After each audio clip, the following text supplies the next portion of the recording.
के अंतर्गत हम लोग पढ़ेंगे पहला जो टॉपिक है हम लोग किरचॉफ के नियम। क्या पढ़ेंगे? किरचॉफ के नियम। आपको इसे क्या बहुत बेहतर ढंग से क्या है पढ़कर ही जाना है किरचॉफ के नियमों को। तो देखिए किरचॉफ ने कितने नियम दिए हैं? तो दो नियम होते हैं किरचॉफ के। पहला देखिए पहला नियम क्या होता है?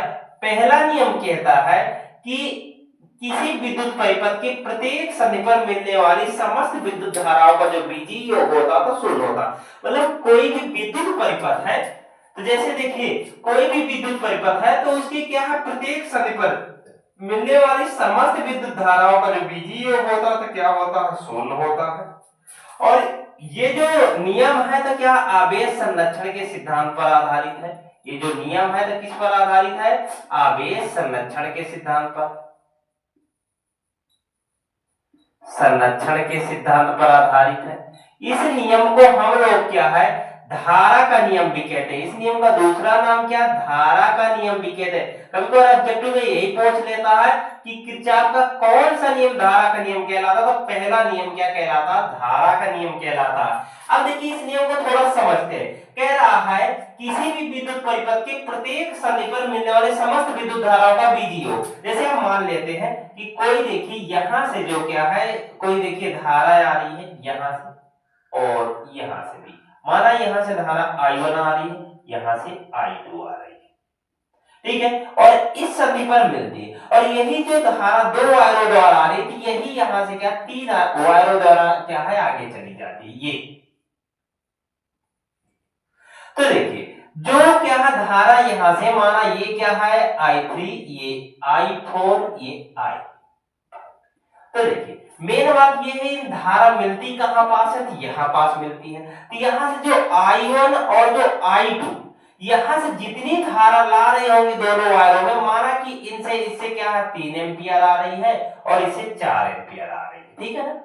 इससे क्या आ रही है 4 एंपियर। तो जो धारा आ रही थी यहां टोटल कितनी आ रही 7 एंपियर। तो कहने का मेन मतलब ये है कि यहां जितनी धारा आ रही थी इन तीनों वायरों में टोटल मिलाकर कितने एंपियर धारा प्रवाहित होगी? 7 एंपियर होगी, इससे ज्यादा नहीं हो सकती। कितनी होगी? 7 एंपियर ही होगी, ठीक है। तो देखिए इसी को हम लोग लिख सकते हैं कि I1 प्लस I2 जो होगा तो किसके बराबर होगा? I3 plus I4 plus I5 के बराबर होगा। यही देखिए किरचॉफ का क्या है नियम। यदि इसी को हम लोग ऐसे लिख सकते हैं कि भाई ये देखिए क्या है धारा आ रही है तो आने वाली हम लोग क्या है I1 प्लस I2, जो जा रही है तो उन्हें क्या हम लोग ऋणात्मक से डिनोट करेंगे। तो I3 minus I4 minus I5 ऐसे बराबर में क्या सभी को हम लोग लिख सकते हैं 0 के बराबर, ठीक है ना। सभी का जो क्या है ये देखिए जो माइनस वाली धाराएं होंगी वो भी उतनी ही होंगी जितनी प्लस वाली, तो इनका सभी का जो योग होगा तो क्या होगा 0। तो इसी को हम लोग ऐसे I1 plus I2 minus common लेके I3 plus I4 plus I5 ये देखिए लिख सकते हैं बराबर में क्या 0। देखिए इसी को हम लोग करें तो I1 प्लस I2 बराबर को उस पार ही जाएगा तो माइनस का काहे में हो जाएगा प्लस में, तो I3 plus I4 plus I5 ये है क्या है किरचॉफ का क्या है प्रथम नियम। इसे क्या ऐसे भी हम लोग डिनोट करते हैं क्योंकि ये क्या है समेशन क्या डिनोट करता है योग डिनोट करता है, ठीक है। अब देखिए किरचॉफ का क्या है दूसरा नियम।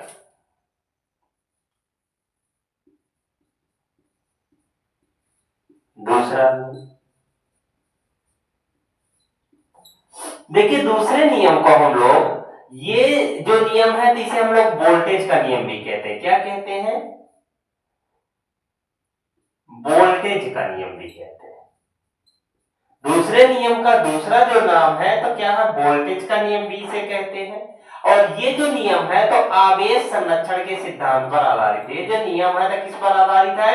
आवेश संरक्षण के सिद्धांत पर। किस पर? आवेश संरक्षण के सिद्धांत पर आधारित है, ठीक है। अब देखिए ये जो नियम होता है तो ये होता है बंद परिपथ के लिए। किसके लिए होता है ये नियम? बंद परिपथ के लिए, ठीक है ना।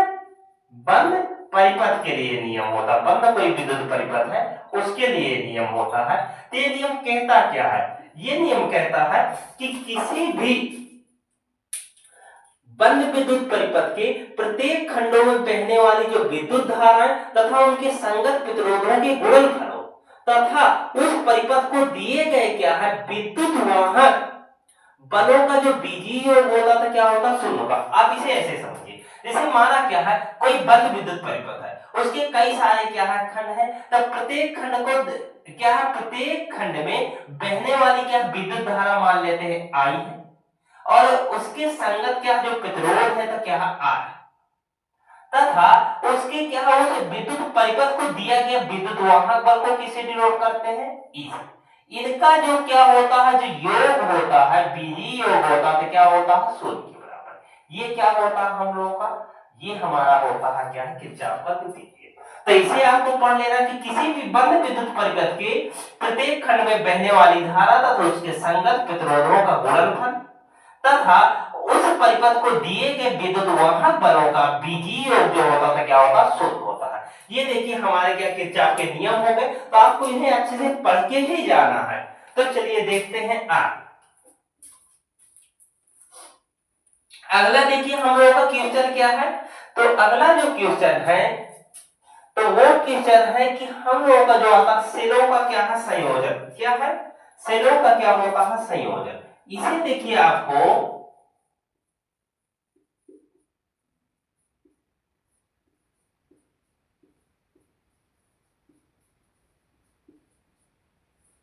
सेलों का संयोजन भी हम लोग पढ़ेंगे। जो सेलों का संयोजन होता है देखिए आपको इसमें क्या क्या पढ़ना है,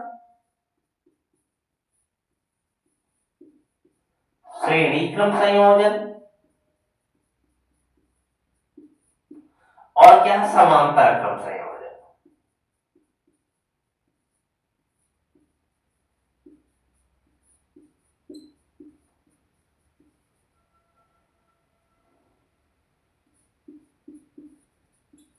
लेकिन यदि कोई देखिए अभी इसका तीसरा जो संयोजन है मतलब इन दोनों को मिला करके श्रेणी क्रम और समांतर क्रम को मिलाकर क्या मिश्रित क्रम संयोजन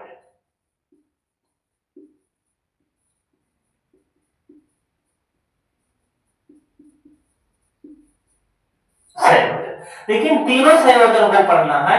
तो यदि देखिए किसी से बनता तो तीसरा संयोजन पढ़ लेना नहीं, इन्हें और पहला और दूसरा जरूर पढ़ लेना है। देखिए इसी के साथ